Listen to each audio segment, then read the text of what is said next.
are you ready to start your business? The biggest obstacle I find, besides the hard ones of I ain't got no cash, I ain't got no credit, right? Those are real obstacles that I have to fix.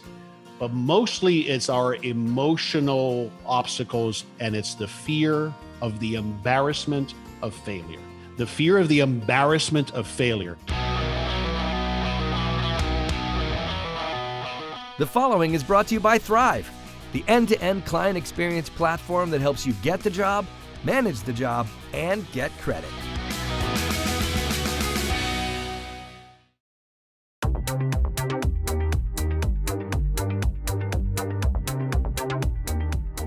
Welcome to Winning on Main Street. I'm Gordon Henry. Each week at Winning on Main Street, we speak with leading entrepreneurs, and today we're fortunate to be speaking with one of the really great ones, Henry Lopez.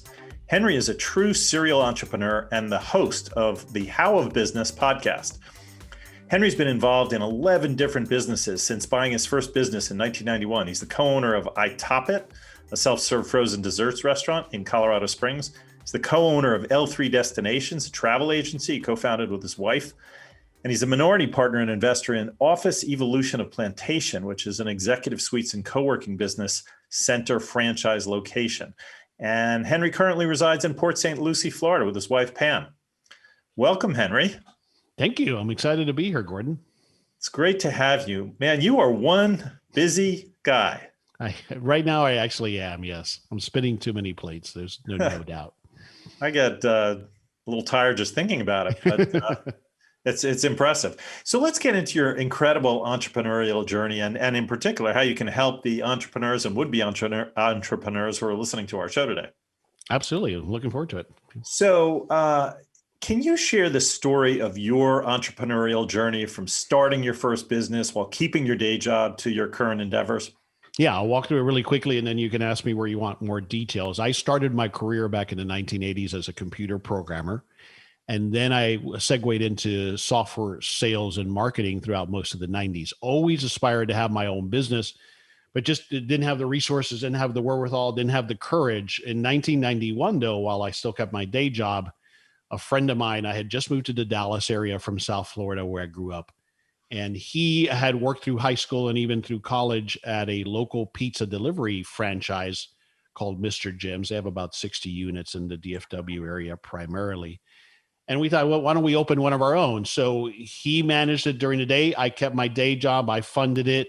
We bought an existing franchise that the gentleman at the time was desperate to get out of. So he was able to take a note, which helped us because we really had limited financial resources. And that was my first venture into business. Ended up having 3 units of that franchise throughout the 90s. Did okay with them, never to the point where I could quit my day job, though. That didn't happen until the early 2000s.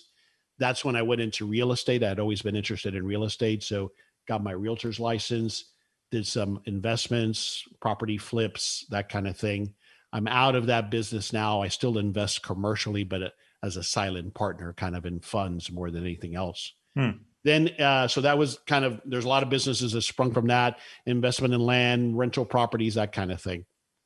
Then when the rest of my family, my brother particularly moved to Dallas as well, we wanted to do a business together as a family, which everybody tells you never to do, but I did. And we bought an existing business, a sweet salon business. And I didn't know what that was until I got into it. I had never even been in one of these, but think about executive suites, but for hairstylists and massage therapists. Very popular. Yeah. It's become very popular. It started, I think, in California, and it's a trend that you see everywhere now. There's a couple of franchises actually even offering locations. So we bought 2 existing salons. These were, one was a 10,000 square foot space. One was an 8,000 square foot space in shopping centers and strip shopping centers. And again, it was a property management business. We leased out rooms to these independent contractors. They weren't our contractors, actually, they were our tenants. So we did that for 6 years, sold that business successfully. While we were doing that, got into the yogurt business primarily because my daughter had gone to one when this trend was first emerging out of California. In Dallas, we went to a Yogurt Land location. And I was like, well, this is compelling. And so my partner at the time, who had been in the car wash business, he was looking for the next thing also. And in Colorado Springs, there were none in 2011. We were the first one. And so we rode that trend wave, and it's still operating today, the original location. And then I moved on to other things. But I think your question was, how did I get started, right? Yeah. So that was my first business venture, was a side hustle, really, because I never could get it to the point to get to where I could justify leaving my day job. So that's incredible journey. And I think you said you started as a computer programmer. And so one of the things I'm curious about, always with entrepreneurs is what made you think, what gave you the confidence that this computer programmer from Dallas could start buying and running all these different business, yogurt and all this different stuff all over the place? How? Yeah. Why? It came a step at a time. Yeah. It took me forever, obviously, relative to when I wanted to. I mean, by the time I opened that yogurt shop, let me see, I would have been 27 years old or something like that. Would have loved to have started earlier. So I finally, it was the right step to take, where I wasn't risking everything. I was leveraging my friend and his skills and knowing how to operate it, because I didn't know the first thing about running a pizza restaurant or any restaurant for that matter. But he did. He knew how to run them inside and out. I thought I had some marketing knowledge. I knew I was going to put in the effort. So on the weekends and at nights, that's what I did. Back then, before, sophisticated point of sale systems, I was physically counting up coupons and in the logbook, kind of logging in where the expenses were going. So I did all of that back office stuff. I had enough knowledge about financial systems because that's what I was selling. So I understood the basics of accounts payable and all that kind of stuff, and a ledger and all of that. So I brought to it those skills. And then, as I love to repeat, Dan Sullivan, a strategic coach, talks about that we can't wait for confidence. Right. We don't have confidence. We have to have the courage to go try something, and then confidence comes. Now, I couldn't have articulated that back then, but that's what it was. That's great. And one more question related to what you were saying. I think you said something about going into business with was it your brother or some family member you mentioned?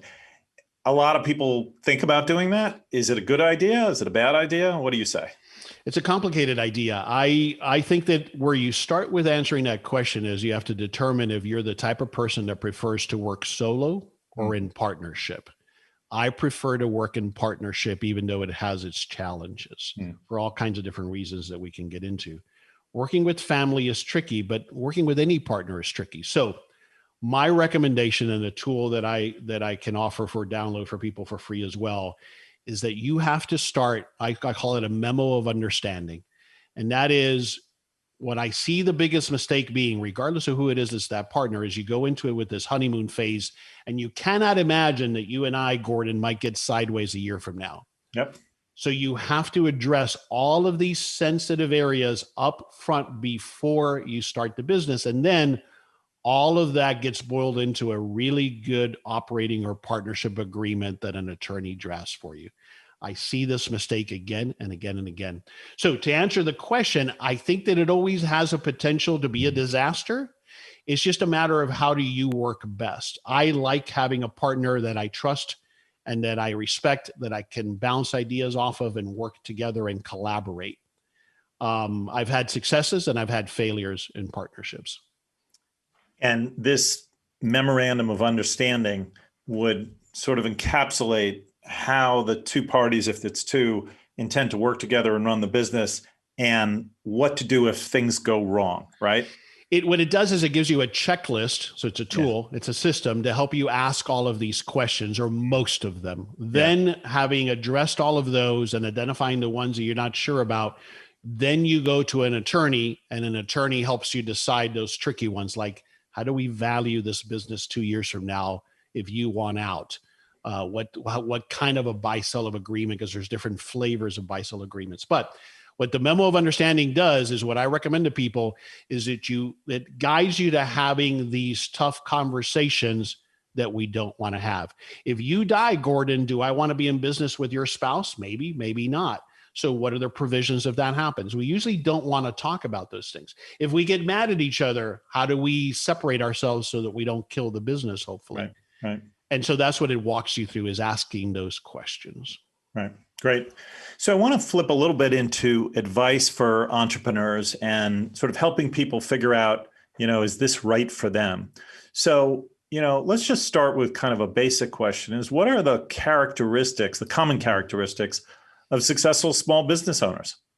Yeah, that's a good one. In fact, I just had the privilege of interviewing this morning. I'm looking for the book, Gino Wickman, who's the author of Traction and his latest book, Entrepreneurial Leap. And he then identifies 6 criteria that he thinks you have to be born with, which is very interesting. But what I have found there's a lot of characteristics and traits. Early on, though, as it relates to, are you ready to start your business? The biggest obstacle I find, besides the hard ones of, I ain't got no cash, I ain't got no credit, right? Those are real obstacles that I have to fix. But mostly it's our emotional obstacles, and it's the fear of the embarrassment of failure. The fear of the embarrassment of failure. I separate fear into 2 parts. There's the real fear that I've just mortgaged my house. I put in all my 401k money, all of my savings. And if this business goes belly up, I've put myself and my family in financial peril. That's what I call real fear. Yeah. And this is my term. The other fear, which can be even more paralyzing, is I just told you and my buddies about this great idea I have, this yogurt shop that we're going to open. And then when it fails miserably, I have to come sheepishly and tell you that it failed. And what I have found, not purposely and not maliciously, is that people who are not business owners kind of want us to fail, not in a malicious way, but it justifies why they never take the leap. You follow what I'm saying? I do. And the problem is that typically we're surrounded by others initially until we get into business. We're surrounded by others that haven't done this. Right. They're well-intended. They give us advice. Mostly they're projecting onto us their fears, but it's that embarrassment. You got to get over that as a business owner, or it's not going to work for you. You're probably going to analyze, and never take the leap because you're afraid of the embarrassment of failure. Right. So I'm wondering, what are the misperceptions that would-be entrepreneurs have about entrepreneurship? And there was a great book, I thought, one of the really great books about entrepreneurship called EMyth, written a long time ago by Michael Gerber. And it always stuck with me because it was sort of a simple idea, but a really powerful idea that, we sort of lionize these entrepreneurs as these geniuses, and, it takes some special gene that none of us have to be a successful entrepreneur. And his story, it was almost like a fable, was really saying, no, not so. What it really takes is sort of a system. That business is about creating something that's replicatable, that's scalable. And so it's much more something you can kind of plan for, as opposed to having to be this, whiz bang, kind of Mark Zuckerberg or something. So again, what are the common misperceptions of entrepreneurship? Yeah, no, and that's a great point, Gordon. A great question, and there's a lot there that you're asking. EMyth, by the way, is every guest I have on my show, I ask for a book recommendation, and that is the number one by far recommended book. So it's a must-read, either if you're planning to start a business or even if you have a business. The other key takeaway from that book, as you recall, is this concept of working on your business, not in your business. Yeah, and the whole EMyth, what he's talking about, the myth is that you can turn your technical expertise into a business. And that's the myth. But also, to your point, it's one of the reasons I started my podcast, is that I got frustrated with all of the examples. I read a lot of business books, a lot of business, biographies, and it was all about the Elon Musks and the Apples of the world. And it's like, I struggle with, how do I translate to my little micro business? Right? It's like, it doesn't apply. Not a lot of it doesn't apply. So to your point, the biggest misconception, I think, is that just because I love something, like I love food, that automatically means I should open a restaurant and I'll be successful. He talks to some of this in the EMyth, that I think the example he used was of a bakery, right? And so she was baking the goods every day, and the business didn't sell anything if she wasn't there every day. Well, what we got to be careful with is that all that does is create a lower paying job than you probably had before. So we have to be very careful with. Yeah. But I think that is where the myth or the misconception comes from. People think that, I just open a business and then I have a home run. The reality is that we got to be prepared to fail often, even though none of us accept failure. None of us like to fail. The reality is that the failure rate is very high in business. So how do we mitigate that? How do we minimize that? And then I think there's this misconception, certainly early on, that you're not going to work harder than you ever have in your life. In my experience, I haven't figured out how to do it any other way. Certainly, you have to get to a point in your business where it gives you those freedoms that you looked for. But at the start, those first 6 months, the first year, first 2 years, you got to be all in. And I don't know, sometimes people are delusional about that. So I think that's another common misconception. Yeah, interesting. You talked a few times there about failure. Can you give us an example of a time when you failed? What was that like? Why did you fail? Painful. I mean, I think the most recent that's most painful is with the frozen dessert shop. We decided, in our wisdom, to open 2 at the same time. They were shortly right after the other, like within 2 months. Don't ask me why, but the second location, which we subsequently had to close, we thought it was a great location. We thought it was in a great shopping center with a lot of traffic, a lot of activity. The broker we worked with agreed it was a great location.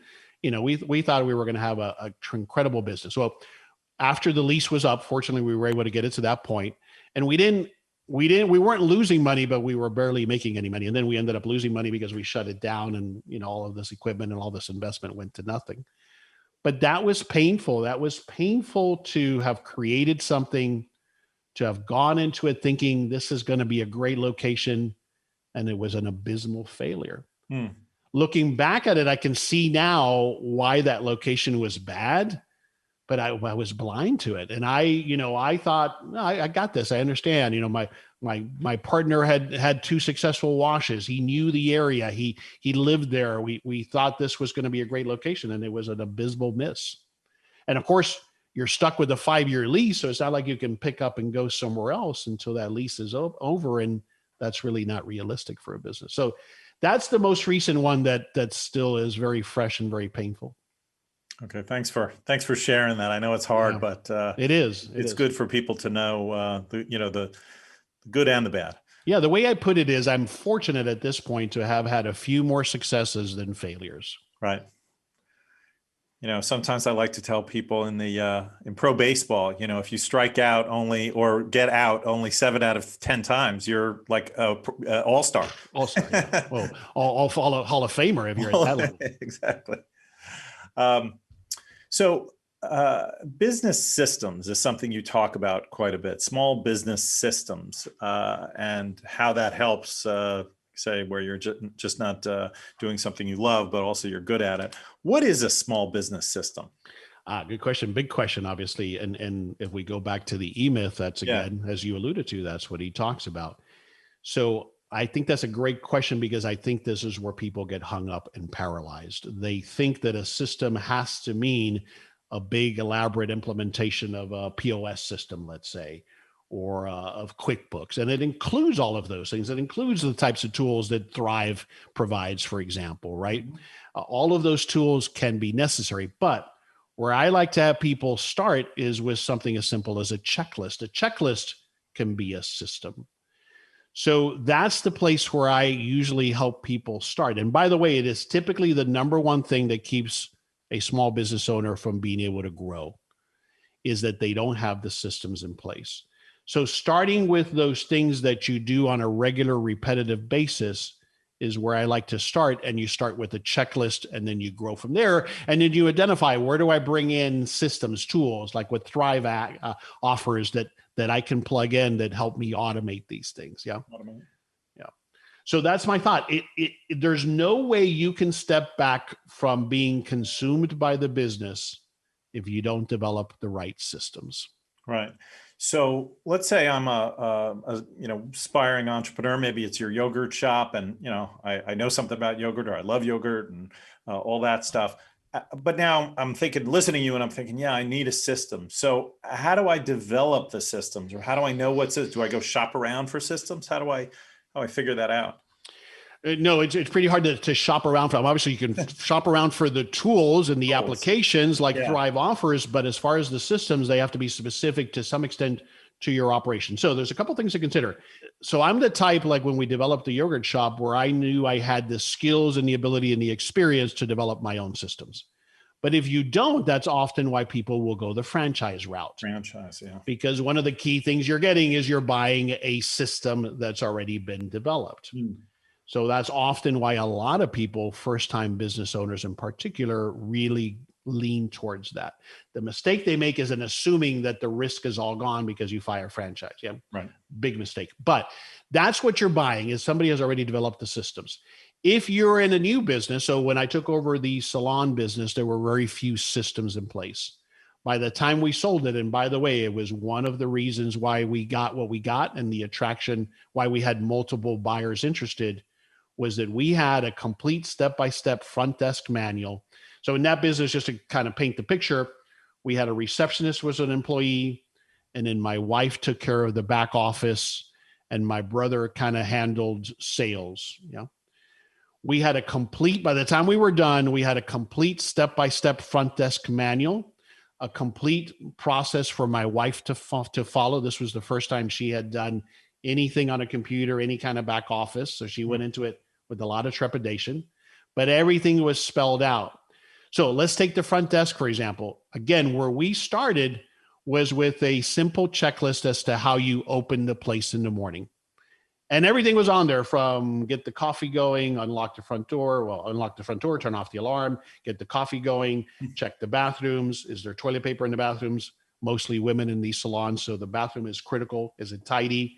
And then that checklist would include every hour, check the bathroom, check the bathroom, check the bathroom. So a complete checklist, where otherwise what you might have done is, or remember to do that, or I'm going to tell you to do it. Now, here's a good tip. What we did is that first draft, I delegated to the receptionist that we have to document the steps. And then I took it from there and fine-tuned it and added the things that I wanted to add to. But that is a key thing to do. If you've got a staff member, or even if it's a contractor or whomever, or maybe even a freelancer, the first thing you have them do as they're beginning to do that work is to create the checklist. Yep. I'll give you another unrelated example. I have an assistant who produces the podcast show for me. What I had her do in the initial days was, as she was doing it, she documented the steps that she took so that she could repeat it on a consistent basis. And if she decides to leave, I can transition it to somebody else. Yep. So that's where I like to start with it. And again, it addresses what I find happens, Gordon, is people get overwhelmed. This prospect of implementing systems is like, oh my God, when am I going to have time to write an operations manual? Right. And that's because they're trying to boil the ocean right off the bat. I love that tale you told about the salon and how you did that, because it really does start with the basics and just documenting it and getting a way of doing things that is repeatable. And, when you talk about Thryv, and I'm sure many of the other software out there for small businesses, it really is just automating and putting essentially into your computer or to your mobile phone the steps or processes that you would go through on a daily basis. And it may not be perfectly customized, so it doesn't do everything that you would want to do, but it automates many of the things. For example, reminders. There's reminders set up. So for example, if you have a customer coming in for an appointment at 2:00, it sends you and the customer a reminder 1 hour before the appointment so that you all remember to go, to show up, things like that. And it's all built into the system, and it's constantly getting better. If you send somebody a bill, it gives them an automated way to pay that bill electronically. It gives you both a receipt, things like that. So it just puts many of those steps into place so you don't have to think of it all. That's right. And the thing I see, and I'm sure you see it as well, that people will make the mistake when they're implementing tools now, like the Thryv tools, right, is if they don't have some kind of idea of how they're going to use it, it can end up being a failure. Now, however, on the flip side, an organization like Thryv can help you with what are best practices, what are other people doing. And so you start with those basic steps, those checklists, but then it's time to look at what technology can I bring in, right, to bring efficiencies, to bring speed, to bring transparency to this process that I need to, especially the things that are replicated, right? That are redundant, not redundant, that are done the same way every time is what I was trying to express. Yeah, repetitive. Thank you. Yeah. Like accounting is, right? Yeah. And we do the same things essentially every time, every month, every week, every day. So the tool, now you have to bring in those tools, and we have tremendous tools like what Thryv offers, and we got to leverage that technology that is now affordable. When I started Mr. Jim's in 1991, we didn't even have a POS system because it just wasn't affordable to us. Yeah. So you got to use the technology now to help you do these things more effectively, more efficiently, and more transparently. Right. Yeah. Terrific. We're going to take a quick break, Henry, and then we're going to be right back. I'm excited to talk to you next about a topic many people love to talk about, which is buying and selling a business. But before we do, I'd just like to ask our listeners that if you're enjoying the show, please rate and review and share it on your favorite social platform or podcast platform. And we'll be right back with more from Henry Lopez. At America's SBDC Network, our mission is simple: to help businesses grow and succeed. Our consulting, training, and information services make it easier for businesses to reach their potential. Whether you're currently in operation or just starting out, America's SBDC Network has the right tools, resources, and expertise to help you succeed. Visit us online or contact your local office to get started on your path to success today. All right, we're back with Henry Lopez, and we're talking all things small business and how you implement a small business system, and some of Henry's incredible experiences buying and selling businesses, which leads us to a topic near and dear to many people's hearts. How should I buy a business, or should I buy a business, and how do I sell a business someday? So why should someone consider buying an existing small business from somebody else instead of starting a new one? The simplest and most precise way I can put it is the old thing of, if I build something, I don't know if they will come. If I buy an existing business, at least I have something tangible that I can measure that helps me predict what might happen after I take over it. So you are going to pay a premium for that, but it can minimize risk of not knowing if the market even wants this product or service that I'm going to bring to it. If you would have asked me about buying a business, 5 years ago, I would have been very much against it, just out of a lack of maturity in how I think about things. I would have wanted to have it been something I built myself. As I've gotten more educated, and mostly it's been because of people that I talk to on the podcast, it kind of shifted my thinking.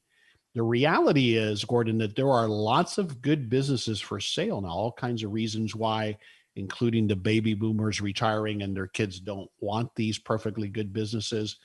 But there are businesses out there. However, we'll get into it in a moment. You got to be careful in looking for the right business. But to answer your question, it's because I can minimize that risk of knowing if this is going to be accepted or not by my market. So how do you value a business, a small business? There's people out there who've done a lot of work in valuation. Maybe they went to, business school or something. But for the person who maybe doesn't have all that formal training, what should they consider when evaluating a business to buy? Yeah. And, how do you start to determine the right price to pay? Right. So a good rule of thumb that I use, and other people at the level we're talking about. So, we're talking about businesses here for this rule of thumb that would be, let's say, under 5 million and sometimes way under 5 million in annual revenues, right? Mm-hmm. Might be a business often that might be a few $100,000 in revenue, let's say.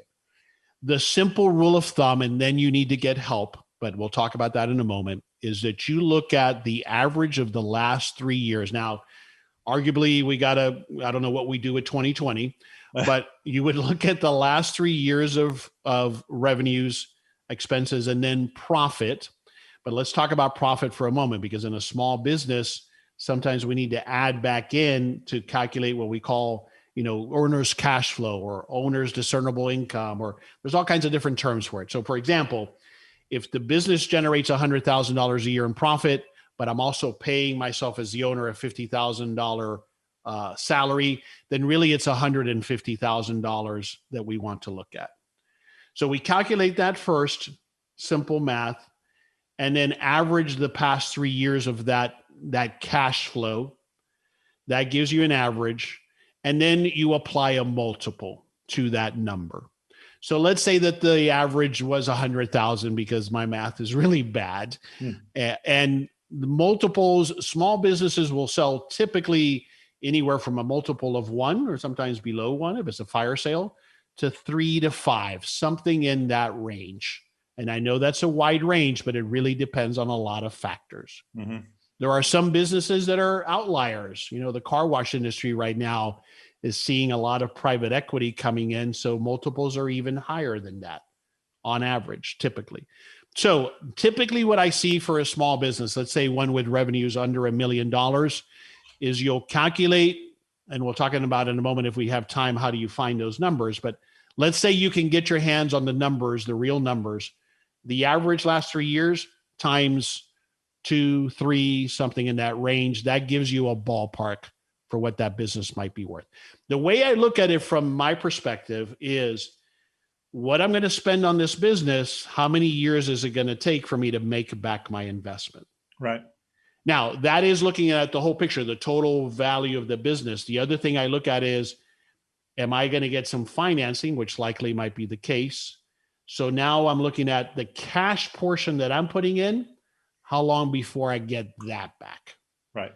And what that highlights is why it almost always, I haven't been able to do the math to prove me otherwise, it's usually not wise to buy a business all cash. You want to leverage other people's money, whether it's the bank or the sellers, because the numbers just make a lot more sense. Okay. Sure. And you'll see that when you do the math yourself. But that's the rule of thumb. That average of the last few years take home times a multiple that'll usually range in there in about 2 to 3. If I'm doing any more than 5, well, now the risk horizon has been extended, and it better be the right kind of business that I feel has that longevity. I better look at, how many years are left on the lease, for example. I better look at what's going to potentially keeping me 5 years out from realizing the return on that investment. And so that's what you have to consider. Right. What about somebody looking at a business that's not profitable or barely profitable? I see this all the time. Talked about a multiple of profit. What if the business is just breaking even? Then I see people doing this all the time. Then I don't know what you're buying then. I would go with very carefully. It has to be that you are convinced that you're getting it at a fire sale price then, right? So maybe close to asset value if there is some of the equipment. And remember that equipment, especially if we're talking about, let's say, a restaurant, that sells for pennies on the dollar. Okay. So don't be fooled by that. There is so much used restaurant equipment on the market. It's crazy. So I would just be very cautious. It's interesting. I kind of did this with our first business. That Mr. Jim's that I bought, it was barely profitable. But I was stupid enough and hungry enough, and the guy was willing to take a note, and I had very little cash to put in, that I went for it. Now, if that business had failed, it wasn't going to ruin me. So I'm sure that was part of it. So that's part of what goes into the equation. So I would say proceed very cautiously if that's the situation, and really be honest. Here's what I hear when I ask somebody, well, how do you think you're going to turn it around? Right. And they'll say, well, we're going to deliver better service. Ooh, that's bad. That's bad. Yeah. Everybody says that. So I would just be very cautious in those situations. Right. And the other side of that, instead of businesses that aren't making money, the higher priced businesses, the businesses that are asking high multiples, usually are high growth businesses, right? Yes, usually you're paying for businesses that are growing fast. So any advice to people who are interested in a business that's, doing really well? Yeah, well, you're going to pay a premium, obviously. So you have to be careful there that you don't overpay. I had that situation here recently where I was looking at a business. I really loved the business. It's been beautifully developed, but I just couldn't take that risk. Right. Because the way you got to look at it is I'm paying a premium and then expecting that kind of growth and success will continue. Mm-hmm. And now, again, going back to the point of the expanded horizon on how long it's going to take me to realize that, I don't like those deals. I want to look for something in between, something that's making money, but I can clearly identify where the opportunity for improvement is, that's going to let me take it to the next level. Buying a business that's already there, I don't know. I don't know that it makes sense a lot of times. Now, if you look at the car wash industry as an example, Gordon, what people are doing there is they're accumulating and building small systems and chains. Okay, that's a different perspective, but that's beyond my liquidity, right? Yeah. That's why private equity money is coming in there and accumulating what is a fragmented business and building a system. If it's a business that complements you, that lets you expand, I have one location and I'm going to buy this other location that's equally successful. okay, now that makes a little bit more sense. Now I'm going to get economies of scale out of that. And so maybe it makes sense to pay a premium. Does that make sense? Yeah, absolutely. But off the bat, to pay a premium, I would be cautious with that, just like I was cautious with ones that are not making money. Yeah. If you're the owner, how do you prepare your business for sale? What are the things you're supposed to do? Good question. And that is often a big challenge. I find so many sellers, potential sellers, who are delusional about the business. Sure. It's funny because one of the key things comes back to what we were talking about at the outset in this conversation, Gordon. If the business is you don't have a business to sell. Right. If you are the rainmaker, if you are the person who delivers, if it doesn't run without you, then you're looking for somebody to be fooled, because anybody who's going to do the analysis is going to see that when Gordon leaves, this business falls apart. Yeah. If you don't have the systems in place, then the technology is in place, the tools in place, so that I can pull you out and plug in me or a manager, you don't have a business that's very valuable. So that's probably the number one thing.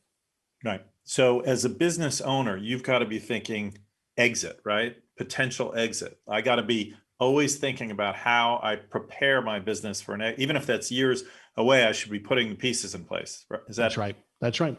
Just like, and going back to the EMyth, he talks about treating your business as if it's going to be a franchise, even if you only intend to have one location. Similarly to your point, I think you're spot on. Even if you don't exit it, you always have to be thinking, how would I exit? Because that's the only way that you can validate that I really am developing an asset here and not just maybe decent paying job. Right. That is the measure. Would somebody pay a price that's decent for this business? Has got to be a measure of your success in that business. Right. A lot of wisdom in everything you're saying, Henry. It's fascinating. We just have a couple minutes left. I just wanted to shift to the personal side of Henry Lopez. What's next for you? What's on your vista for business or personal? Yeah, so I'm kind of in between primary businesses. I've got the Office Evolutions franchise, but I'm a minority partner in that.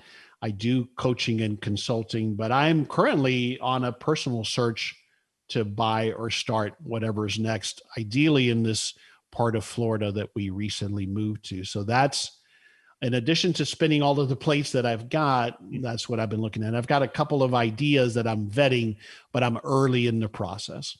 And are there any particular small business sectors or industries that you think are particularly good or particularly bad right now? So, I mean, the particularly bad are kind of probably obvious. You know, if you're in retail or the restaurant industry, like I am in part, that's tough right now. Yes. And so I would proceed cautiously. For example, my daughter, who's, hopefully on the entrepreneurial path, would like to open a vintage clothing store, but the timing isn't right. So we're going to start with an online presence first, to develop the idea. The couple of industries that are still appealing, I think that the Office Evolutions concept, although right now we're being affected by people who are not ready to make a decision. Yeah. We were affected by, they don't even want to come in physically to look at the place. Yeah. But I think we're going to be well positioned for this shift that I think is going to be somewhat permanent, at least for some period of time, of remote work. So that's an industry that, we might bring that concept up here. That's one industry. I'm particularly interested in the laundromat business right now. I had a gentleman, Keith, can't remember his last name, who was on my podcast, and he's done it very successfully in Colorado Springs, in fact, bringing the laundromat to the next level. That's compelling. So I would focus obviously on those. I would take the lessons that we have learned the hard way from COVID and try to apply that, as entrepreneurs always do. Where's the opportunity?